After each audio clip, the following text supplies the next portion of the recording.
Jai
Let's finish close.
Interesting.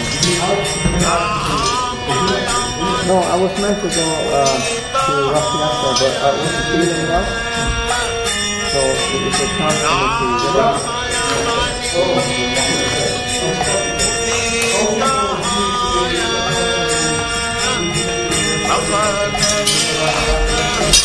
I was actually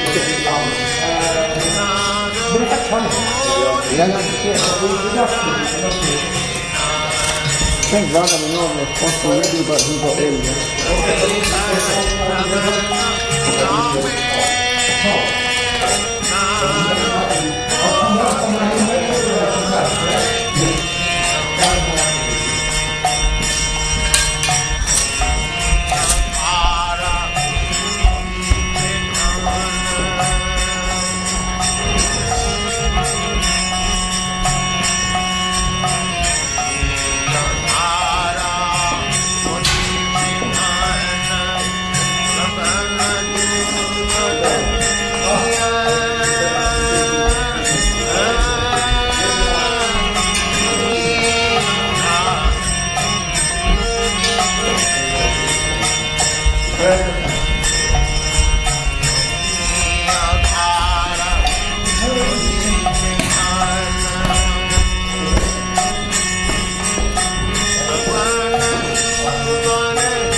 I started there.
Bhaktivedanta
Hari Hari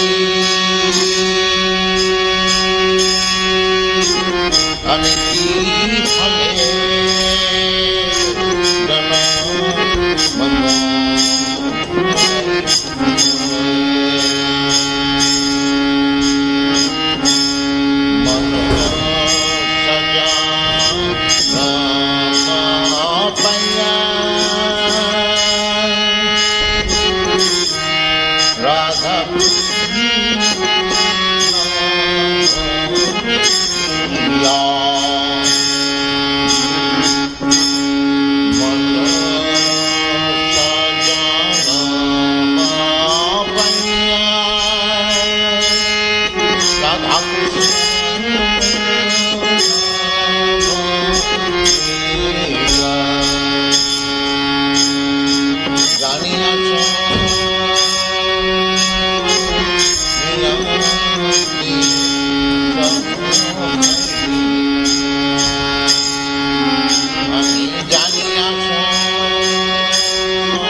Hari Hari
I just finished cleaning.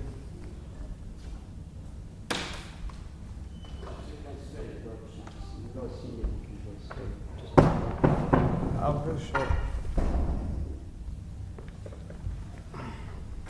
Was it a long darshan? Yeah. No good puja.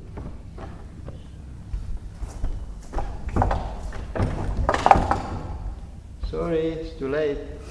Who is that? Maybe some of the crew cleaning. Oh, sorry.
Jaya Radha Madhava Kunja Vihari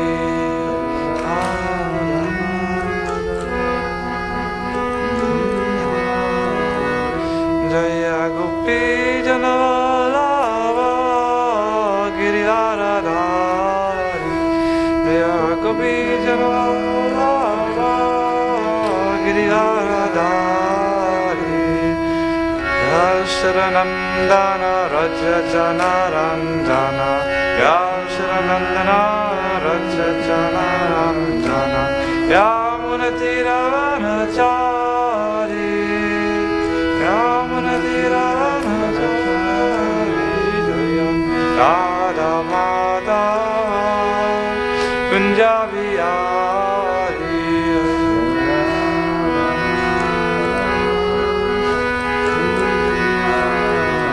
Jaya Gopi Janavallabha Giridharadhari Gopi Janavallabha Giridharadhari Yashodanandana Raja Janaranjana Yashodanandana Raja Janaranjana Yamunatiravanachari Yamunatiravanachari Jaya Radha Madhava Kunja Vihari Jaya Radha Madhava Kunja Vihari Gopi Janavallabha Giridharadhari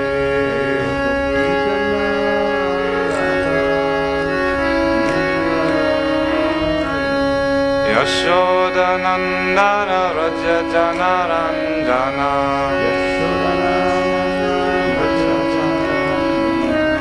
Yashodanandana Raja Janaranjana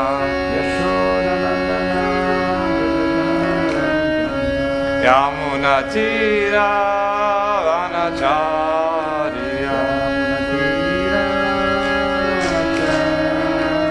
Hare Krishna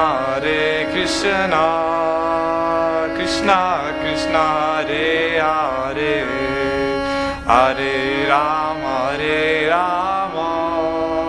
Rama Rama Hare Hare Hare Krishna Krishna Krishna Hare Rama Hare Krishna Krishna Krishna Hare Hare Hare Rama Rama Rama Hare Hare Hare Krishna Krishna Krishna Hare Hare Hare Rama Rama Rama Hare Hare Jaya Prabhupada Prabhupada Shira Prabhupada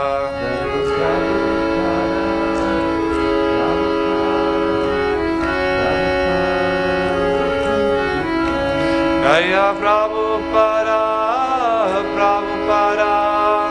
Prabhupada Shira Prabhupada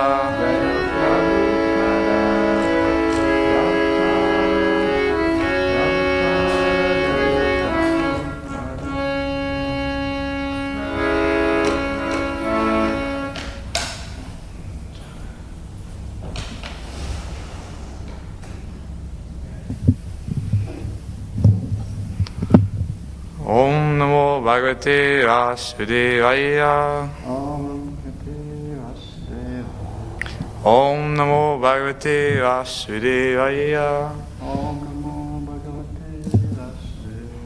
Om Namo Bhagavate Vasudevaya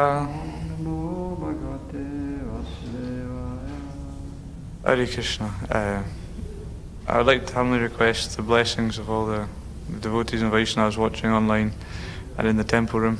I pray that I can speak something that's of value and isn't my own concoction, but is inspired by.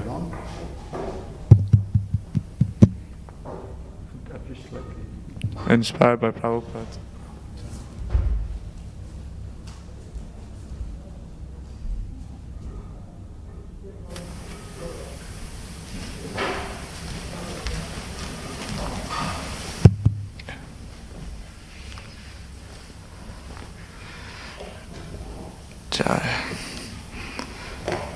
Too loud now? Now it's too loud?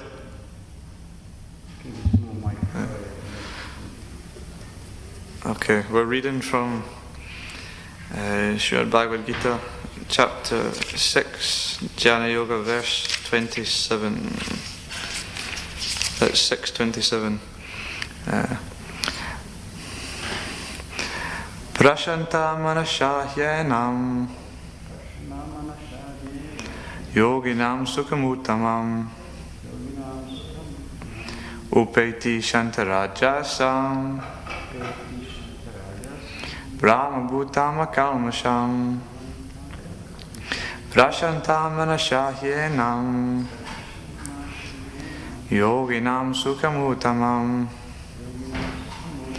upeti shantarajasam brahma bhutama kalmasham. Word for word, prashanta, peaceful, fixed on the lotus feet of Krishna.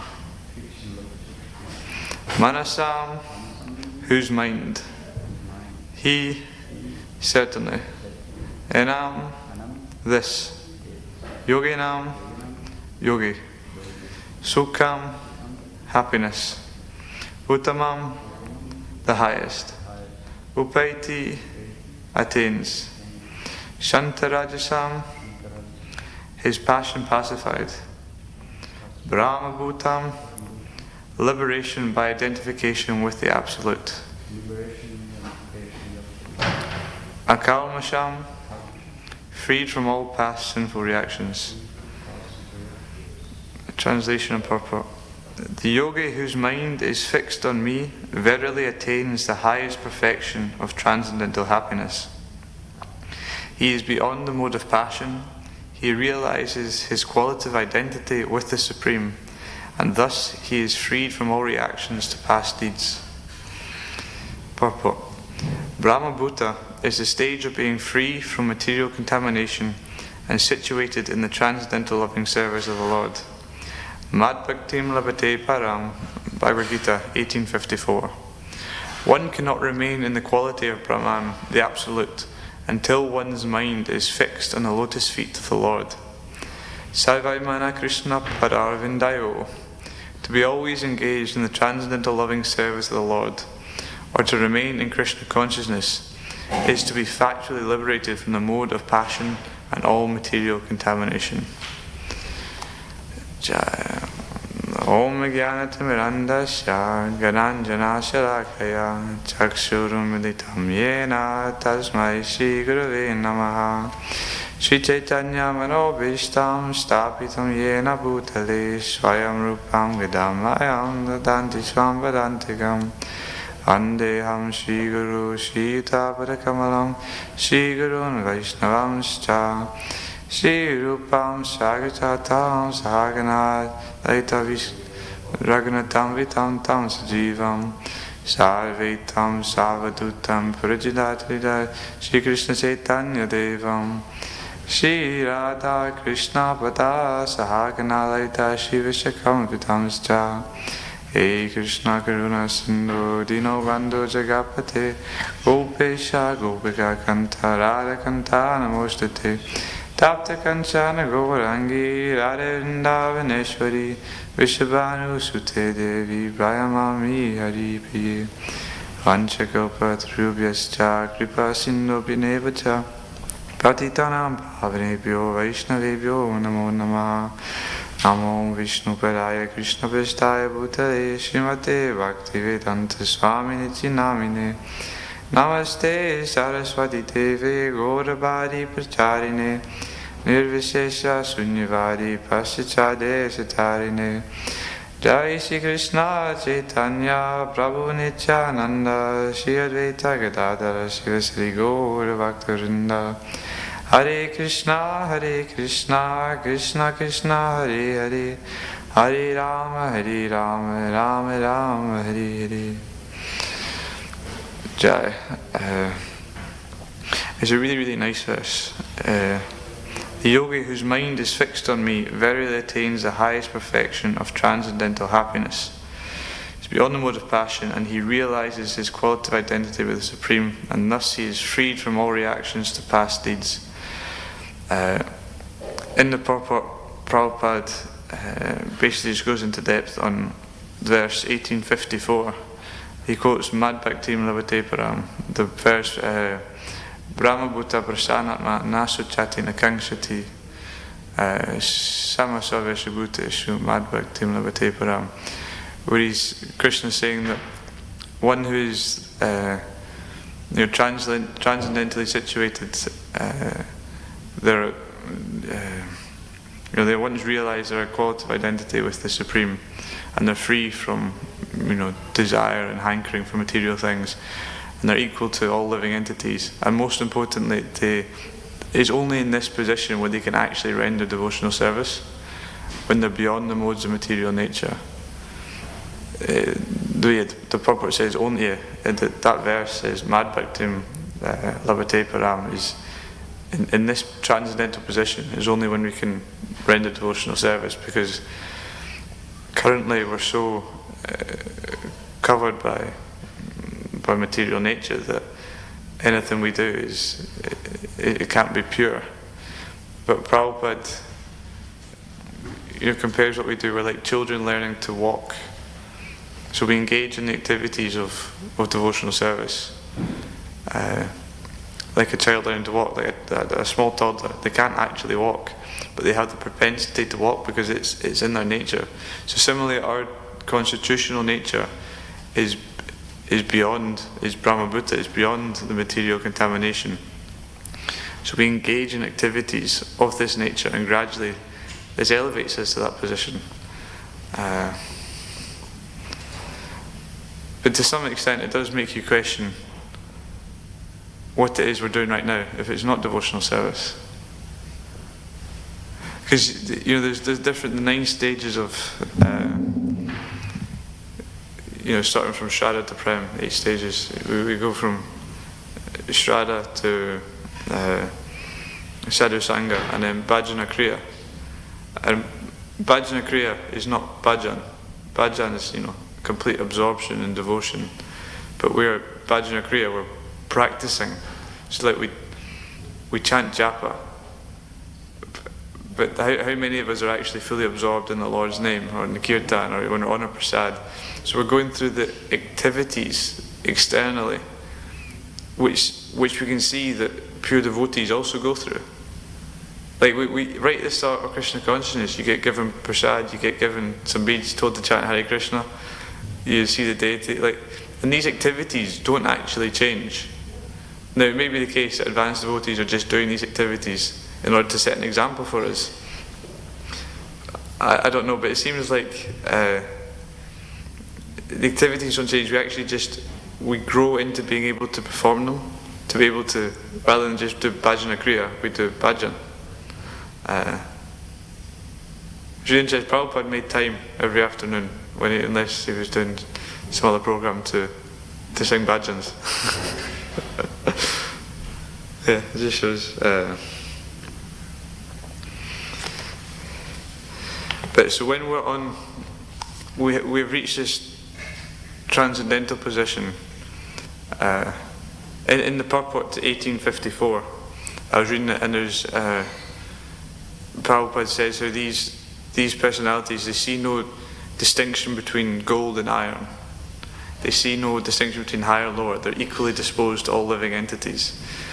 And then elsewhere, Prabhupada gives the analogy of the aeroplane. So, if you're in the middle of New York City and there's skyscrapers all around you, you're going to feel pretty small and pretty intimidated by these skyscrapers, and you're going to be influenced by them. But then if you're to go into an aeroplane and you're going to fly over New York City, they're going to seem like this size, little set of skyscrapers. They're practically nothing. But when they're on this stage, when they've become, their consciousness is just completely expanded. Because we talk about trying to practice Krishna consciousness. You hear this phrase so much. What does it mean? And I was hearing from one devotee. He was quoting Bhaktacharya Maharaj. He'd asked Bhaktacharya Maharaj, "What is consciousness?" It seems quite a big question. What is consciousness? It's going to have a big answer.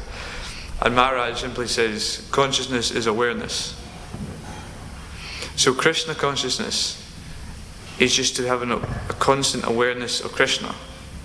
Because currently we're, especially in the material world, your field of activity is just TV, mundane people, some news, what you're going to eat. This is what you fill yourself up with. So this is what you become in a way.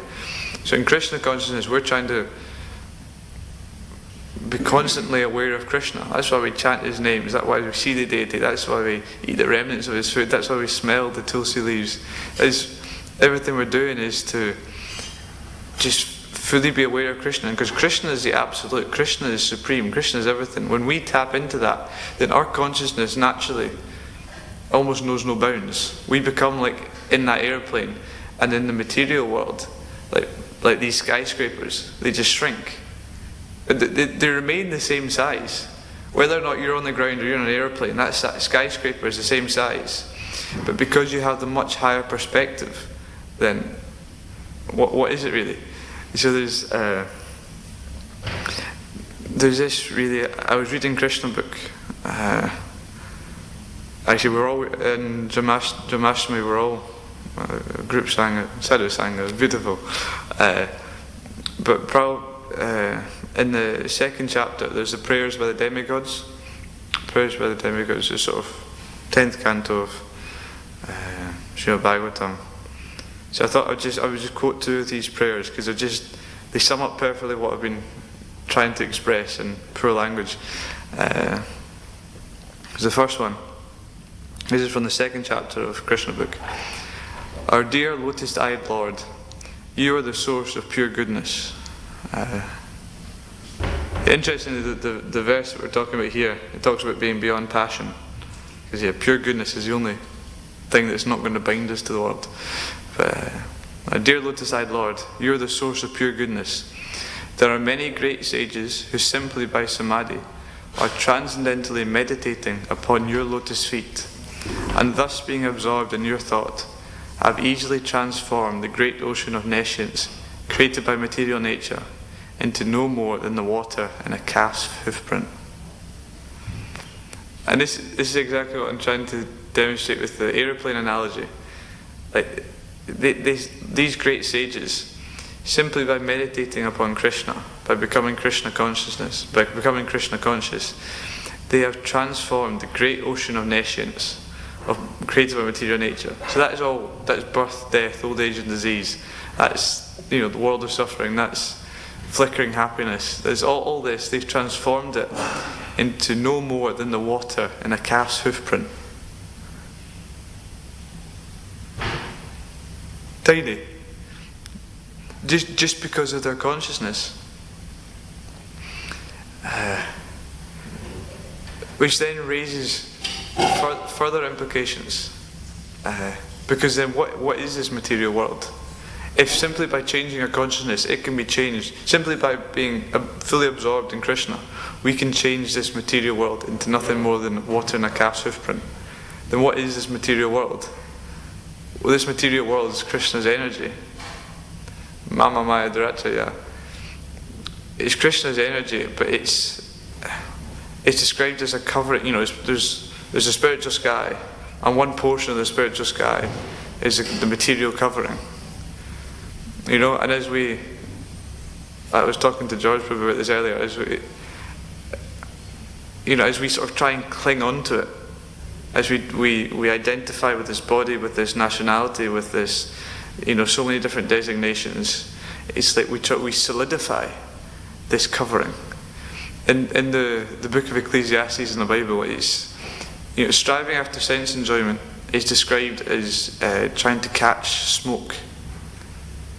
There's nothing there, but still we create this conception that there's something. Catching smoke is such a powerful analogy, because there's genuinely nothing, but just by our desperate conviction that here we can find happiness separate from Krishna, this world then becomes solidified and binds us, and our activities bind us. Because I was thinking, I was hearing one class from Sutapa Prabhu, he was sort of saying the two things stopping our advancement are upadhis, which are these designations, like I am body, I am man, I am Indian, whatnot. Is that, and anarthas, like impurities, as well as sort of aparads, offences. These are sort of categorised in one. So on one hand we're clinging on to the material nature by our designations, and with different offences and different living in the wrong way, we're sort of, I imagine it's like it's a dusty road and we're kicking the dust, because if we're not living in accordance with like laws of nature and karma and whatnot, then we're aggravating this material covering more so. It's just in such a way that we can't actually see beyond it. Like if we imagine it as some sort of dust cloud, then if we live in accordance with what the Gita is teaching us, then gradually this dust will settle and we'll begin to see our transcendental nature. And it's a very long process of our ashram in many lifetimes, but gradually the dust settles and you begin to see the stars. But it implies that the stars have been there the whole time, because there's a verse, I'm not sure if I must be Bengali, it's from the Chaitanya Charitamrita, but I think simply by remembering the Panchatattva, the blind man can see stars, the lame man can walk over mountains, and the dumb man can recite beautiful poetry. And it's incredible, just by remembering the Panchatattvas. This is basically Krishna, his associates. Simply by remembering this, the lame man, because we are all lame, we've got no ability to actually do anything. We think we're so advanced as human beings, but you get tired after 6 hours up and then you have to sleep and whatnot. But simply by remembering Krishna, by becoming Krishna conscious, then you can cross over mountains, because you've reduced, as I say, in the skyscraper is now tiny. The whole material world is the water in a calf's hoofprint. Similarly, the blind, because we're all blind in so many ways, but by becoming Krishna conscious, we can see stars. Thinking about this more, it seems like there's a verse in regards to spiritual masters, they say upadekshanti te jnanam jnaninas tattva darshana, so that the self-realized soul can impart knowledge unto us because they have seen the truth. So there's these souls, these great elevated persons, the spirit, sadhus and whatnot, who they have actually seen the truth. They have become advanced. They have reduced, this whole material world into the water of a calf's hoofprint. And it's described that although they're in the material condition, they're actually engaged in pure devotional service. So they have seen the truth. They're currently seeing the truth. And so when we just listen to them, then we also get a glimpse at the truth. Like if we imagine that we're inside a tent and someone's got their head stuck out and they're describing the stars to us, that we can also begin to imbibe the stars within us. So this is what the importance of Shravanam, of hearing, is the first stage in Bhakti, is constantly hearing. And this is because self-realized souls, they can genuinely see that what we cannot see. So we simply try and imbibe this transcendental sound vibration, and it sort of shakes, it dislodges, it dispels this material covering. It's like in the morning there's a conch shell's blown, And you remember in the first chapter of the Gita, it talks about Krishna blows his conch shell, and supposedly there's people on the opposite side of the army that actually die just from hearing it. But this sort of sound vibration just dispels ignorance. So someone can factually see the stars. I mean, who knows? The stars could be the spiritual planets that they're seeing, the self-effulgent Vaikuntha planets, and they see and they describe. And so, in this purport, it emphasises. There's something about one cannot remain in the quality of Brahman, the Absolute, until one's mind is fixed on the lotus feet of the Lord. Like, this is a process by which we reduce the whole material world into the water in a calf's hoofprint. We fix our mind on the lotus feet of the Lord. Again, I meant to actually come back to the second prayer from the Krishna book. It emphasises even more so. O self-illuminated one, Krishna self-illuminated, like the stars. The great saintly persons who have crossed over the ocean of nescience by the help of the transcendental boat of your lotus feet have not taken away that boat. It is still lying on this side. And Prabhupada writes, when one simply approaches the boat, the whole ocean of material nescience is reduced to the size of water in a calf's hoofprint. Therefore, the devotees do not need to take the boat to the other side. They simply cross the ocean immediately. Like, simply by fully absorbing or being absorbed in Krishna's lotus feet, we have to be like children. Like when a small child is scared, and they'll go and they'll hide behind the legs of his father. They're fully sheltered there. Small child, he's hiding behind the legs of his father. Nothing's going to get to him. Nothing. We have to become like that our only shelter is Krishna and Krishna's lotus feet. And it's described as a boat. But simply by approaching that boat, by endeavouring to get beyond this material condition, then this material condition is reduced to the water in a calf's hoofprint.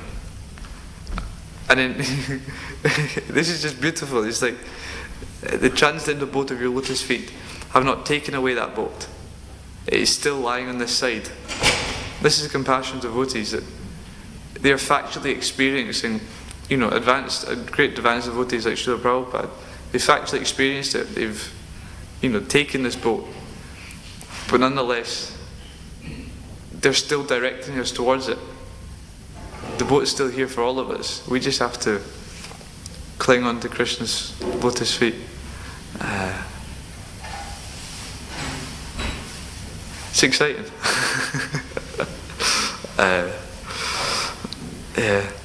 But at the same time,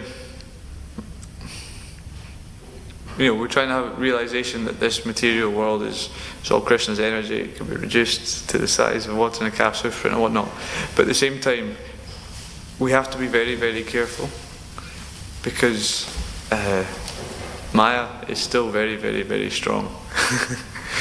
And the whole, especially the Gita, the second chapter of the Gita is basically just differentiating between what is the soul and what is matter. And just making it very, very clear about what our relationship with matter is. The whole process of Vaidhi Sadhana Bhakti is sort of regulating, they're trying to cultivate the devotional creeper and regulating our interaction with matter. Prabhupada was always, he was praying to not be overcome by Maya.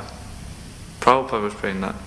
Tamal Krishna Goswami, he says the hallmark of it, you can tell how advanced a devotee is by how fervently they are praying to Krishna that Maya will not get them. So it seems to be these two simultaneous things. We take shelter of Krishna, and then this material world is not different from Krishna. We're basically in the spiritual worlds already. That's one side, but at the same time is we have to be very, very careful. We cannot ever become lackadaisical. Because the moment we slack the moment we think that, we've got it sussed, the moment we think, yeah, this is all Krishna, and we're not actually fully conscious, we're not fully taking shelter of Krishna, then Maya's just going to come and she's going to hit us where she knows it hurts. And I remember I read right one of the first things I read by Prabhupada, maybe not the first, but he was saying that the final trick of Maya is to convince us that we are God. I'm not God. I know I'm not God. It's me. But it's one of these quotes by Prabhupada you only begin to realise the implications with as you slowly go along this path, that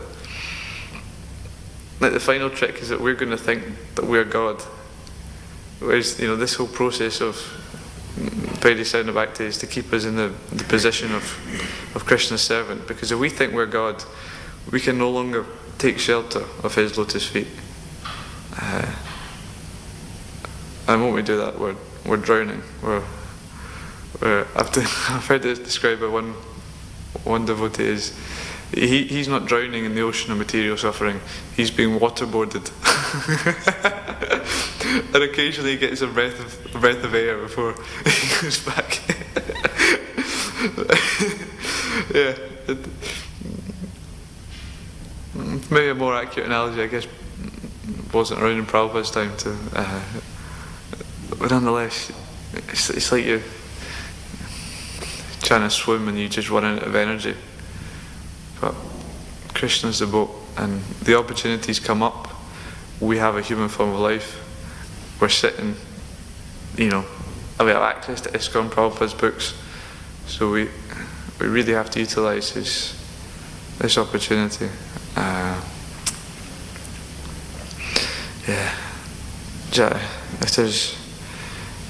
Thank you very much. If there's any comments or questions or criticisms or chastisements, I'd be very pleased to receive.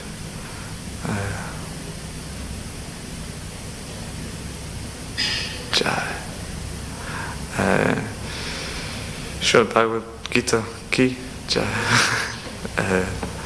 Srila Prabhupada ki jai.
Which lights get that from? I don't know at night, but they keep. think it's fine for now. Let Pujari sort that.